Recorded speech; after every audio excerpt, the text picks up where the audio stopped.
I couldn't bear the thought of being trapped with a man who looked at me, swollen with life, with such undisguised disdain. At 9 months pregnant, his disgust toward me was as piercing as a blade. His lips curled into a cruel smile, his eyes relishing the moment as if savoring some twisted triumph. It was as though my very existence, my expanding belly, the promise of new life, was a source of revulsion to him. Unable to endure another second of his contempt, I turned on my heel, stormed into the bedroom, and retrieved a set of papers I had prepared for this very moment. Without hesitation, I thrust them into his hands. "Divorce papers," I said curtly, my voice a steady blade slicing through the tense silence.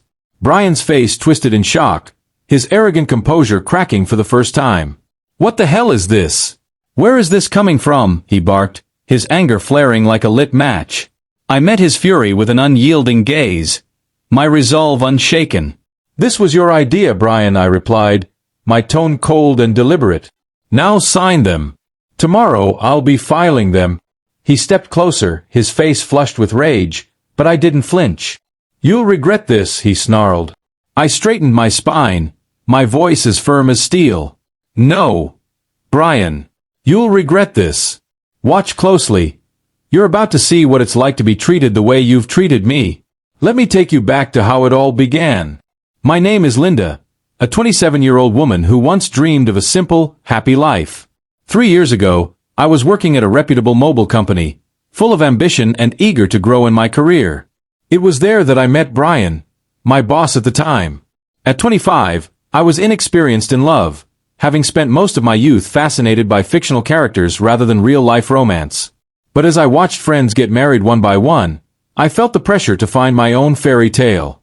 When Brian began to take an interest in me, I saw it as a sign. His charm, confidence, and good looks captivated me. He guided me through my early days at work, and our professional bond quickly blossomed into something more. Dinners after hours turned into dates, and before long, Brian asked me out officially. I was thrilled. He became my first love, my first real relationship. I was determined to make it my only one. A year later we were married. At the time, I felt like the luckiest woman alive. Brian was admired by his peers, and many of my colleagues envied me for winning his heart.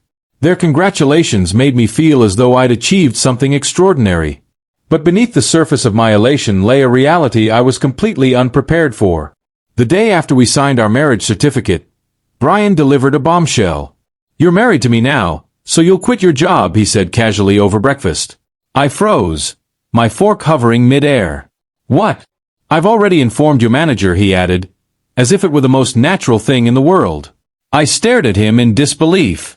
"But, you never mentioned this before." Brian's stern expression silenced any further protest. "Starting tomorrow, you're staying home. I'll handle the handover at work." His words landed like a guillotine, severing me from the life I had built with a swift, merciless finality. As my former boss, his authority felt impossible to challenge. Reluctantly, I handed in my resignation, unable to even say proper goodbyes to my colleagues. I threw myself into my new role as a housewife, determined to make our marriage work. I cooked Brian's favorite meals, kept the house spotless, and tried to meet his every expectation. Yet, no matter how hard I worked, Brian never acknowledged my efforts. His silence stung more than any critique could. I yearned for even a single word of appreciation, but it never came. My life began to feel like a prison sentence. With no personal income, I was entirely dependent on him. Our relationship shifted from a partnership to something transactional, as though I were an unpaid housemaid. One day, I fell ill, my body too exhausted to keep up with the relentless demands of the household. I stayed in bed, hoping to recover quickly, but Brian stormed into the bedroom, his face a mask of fury. "What are you doing lying there? Get up and make some food," he barked, yanking the blanket off me. "I'm not feeling well," I murmured weakly. "Could you handle things yourself today?" His response chilled me to my core. "Pathetic. You don't work, and now you're lying around because of a little cold." Tears blurred my vision as I forced myself out of bed. The man I had fallen in love with was gone, replaced by someone cruel and unrecognizable. A few days later, I noticed I had missed my period. A pregnancy test confirmed my suspicions. I was going to be a mother. Overjoyed, I cried tears of happiness, eager to share the news with Brian. That night, when he came home reeking of alcohol, I hesitated but finally gathered the courage to speak. "Brian, I have something important to tell you," I began softly. "I think I'm pregnant." His expression darkened immediately. "Pregnant? What the hell have you done?" he snapped, his voice filled with venom. I stared at him, stunned. I thought you'd be happy." "I don't want a child," he spat. "If you're going to have it, you'll be raising it alone." His words shattered me. The joy of becoming a mother was replaced by a sinking despair. I stood there, frozen, as he stormed off to the bathroom, slamming the door behind him. This wasn't the life I had dreamed of. This wasn't the man I had married. The next day, as I ironed his jacket and prepared to do the laundry, an overwhelming sadness washed over me. But in that moment, I made a silent vow, to protect myself and my child from this man, no matter the cost. The evening began innocuously enough, but then something entirely unexpected happened. As Brian removed his dress shirt, a small piece of paper fluttered to the ground. Absent-mindedly, I bent to pick it up, assuming it was a crumpled receipt from his outing. My first instinct was to throw it away, but something caught my eye, something that made my heart stop cold. The name printed on the slip of paper sent shockwaves through me. It was a receipt from a motel. My hands trembled as I stared at the incriminating evidence, the weight of its implications crashing over me like a tidal wave. Why would Brian go to a motel? Marriage was supposed to be a sacred bond, a partnership built on love and trust. Yet here I was, barely over a year into our union, confronting the possibility that my husband had betrayed me. For years, I had indulged in romantic fantasies, dreaming of perfect love, oblivious to the harsh realities of relationships. But now, faced with this devastating truth, my naivety mocked me. The possibility of infidelity took root in my mind, spreading its poison. Was this why Brian had grown so cold? Had he been using me from the start? Was there another woman, someone he truly loved while I played the part of a convenient housemate? The more I thought about it, the more sense it made. His dismissive reaction to my pregnancy, his insistence that I quit my job, it all pointed to a larger, darker truth. Maybe his lover worked at my former office, and he wanted me out of the way. The thought was sickening. Nausea clawed at my stomach, fueled not just by morning sickness but by the growing realization that my husband, the man I had vowed to spend my life with, might have betrayed me in the cruelest way imaginable. That day, I made a quiet but firm decision. I would uncover the truth.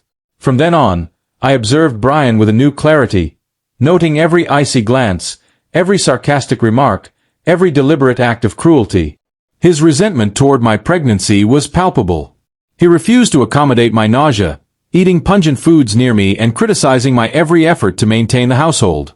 When I folded laundry or cooked meals, he found reasons to berate me, forcing me to redo tasks as if to assert dominance over my increasingly fragile state. He guarded his phone like a treasure chest, never letting it out of his sight, taking it even to the bathroom. My efforts to gather evidence, searching his pockets, checking his car, were met with frustration. Every lead came up empty. The thought of hiring a private investigator crossed my mind, but without an income, it was a pipe dream. I was trapped, caught in a web of suspicion with no way out. Then, out of nowhere, salvation arrived. My phone rang one afternoon, and my father's familiar voice greeted me on the other end. His call was unexpected. As the CEO of a major company in England, he rarely had time for casual conversations. "Linda, how are you?" he asked warmly. "Fine," I lied, masking the turmoil brewing inside me. "Is everything okay? Aren't you busy?" "Things are under control," he replied with a hint of amusement.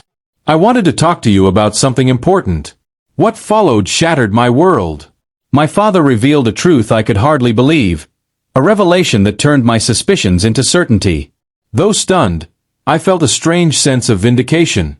The pieces of the puzzle were finally falling into place. "Thank you, Dad," I said, my voice steady with newfound resolve. "I'll handle it from here." But handling it was easier said than done. As my pregnancy progressed, Brian's behavior only grew more distant, his disdain for me and our unborn child more apparent. Each cruel word, each act of neglect, deepened my resentment toward him. I lived in constant apprehension, navigating our shared space like a battlefield. One evening, at 9 months pregnant, I served dinner as usual, hoping to avoid confrontation. Brian took a single bite before slamming his fork onto the table. "What is this?" "It's tasteless," he snapped, his voice brimming with contempt. Before I could respond, he swept the plate off the table, sending it crashing to the floor. I froze, staring at the scattered remains of the meal I had painstakingly prepared. Anger bubbled up inside me, but I forced it down, refusing to let him see how much his words cut. "I've been meaning to say this," he continued, his tone dripping with malice. "Your cooking has been awful lately." Tears burned at the corners of my eyes, but I blinked them away. Since becoming pregnant, I had adjusted my cooking for the baby's health, using less seasoning and preparing balanced meals. If he wanted more salt, he could have added it himself. But instead, he chose to humiliate me. "You're a woman with a belly like a monster," he sneered, his voice cruel and mocking. "You'll have to raise this kid on your own." His words hit me like a physical blow. I stared at him, my heart breaking into pieces. In that moment, I knew this man, my husband, no longer saw me as his partner. Perhaps he never had. That night, as I lay awake, my resolve hardened. I would endure his cruelty no longer. The truth was out there, and I would find it, no matter what it cost me. The moment I saw the look on Brian's face, a chill ran down my spine. I had always feared this day might come, yet somewhere deep inside, I had clung to a fragile hope for a better outcome. But his betrayal left no room for doubt, and I was done waiting for a miracle. Without hesitation, I went to my room, retrieved the document I had been preparing for months, and returned to him. "These are the divorce papers," I said firmly, thrusting them toward him. Brian's face contorted in shock. "What the hell is this?" he stammered, his voice laced with disbelief. "It was your idea, wasn't it?" I shot back, my voice unwavering. "Now sign them. I'm filing them tomorrow." For months, I had wrestled with the idea of leaving him, especially after suspecting his infidelity. With a baby on the way, the uncertainty of raising a child alone had kept me frozen in place. But now, with a plan in motion, my resolve was unshakable. Brian's shock quickly morphed into fury. His face turned crimson as he snarled, "You'll regret this. Do you honestly think you can survive without me? You have a baby to care for." I met his rage with calm defiance. "I'll be fine. Don't worry about me," I replied coolly. Irritated by my confidence, he snatched the papers and grudgingly began to sign. "Here. If this is what you want, take it," he spat, throwing the papers back at me. "Thank you," I said, my tone steady, refusing to let his anger rattle me. Brian likely believed I wouldn't follow through, but the next morning, I proved him wrong. I filed the papers and left our home, moving in with my parents. My father, who had recently returned from England, welcomed me with open arms and encouraged me to stay. It was the right decision. I was done enduring Brian's lies and manipulation. With my father's support, I began to rebuild my life. That day, Brian called me incessantly, but I ignored every attempt to reach me. Eventually, the calls stopped, and it became painfully clear how little I had ever meant to him. He likely found solace in the arms of his mistress and was already planning his next chapter. I resolved to move forward with my life, focusing on the future I could create for myself and my child. 5 months later, I gave birth to a healthy baby, and my life found a rhythm of peace and joy. Parenthood was everything I had hoped for and more. For the first time in years, I felt truly content. But then, the past came knocking again. Brian began calling me repeatedly. At first, I ignored him, but his persistence wore me down. Finally, I answered, my tone weary. "What do you want, Brian?" "What's going on?" he demanded, his voice a mix of anger and confusion. "Why were you on that show? And since when are you the daughter of a millionaire CEO?" It took me a moment to understand. Unbeknownst to me, a TV program had aired featuring my family.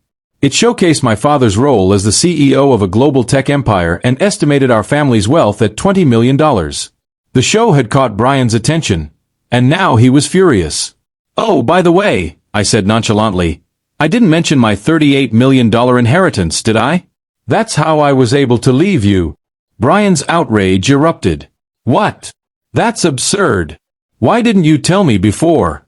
Half of that is mine. You owe me." I laughed coldly. Really? After everything you've done, you think you're entitled to my family's money? Gifts from parents aren't included in divorce settlements, Brian. And don't forget your own misdeeds. What are you talking about? He asked, his voice tinged with unease. I'm talking about your affair, I said, my patience thinning. You cheated on me with your junior at work, before we were even married. Did you think I wouldn't find out? My father has connections everywhere, including at your company. I've known for a long time. Brian was stunned into silence, and I delivered the final blow. By the way, I'll be demanding child support. Don't bother calling me again, and you'll never see the child. Goodbye. I hung up and blocked his number, feeling a wave of relief wash over me. It was finally over. Later, I learned from one of Brian's former colleagues that his new wife was a reckless spender. Their lavish lifestyle had plunged him into debt, and he had hoped to use my inheritance to bail himself out. His plan had failed spectacularly. Meanwhile, my life flourished. My father offered me a position in his company and promised to pass the business down to me one day. I embraced the opportunity, determined to build a bright future for myself and my child. Brian's betrayal no longer mattered. I was free, happy, and thriving. After all, I was my father's daughter, a woman who refused to settle for anything less than what she deserved.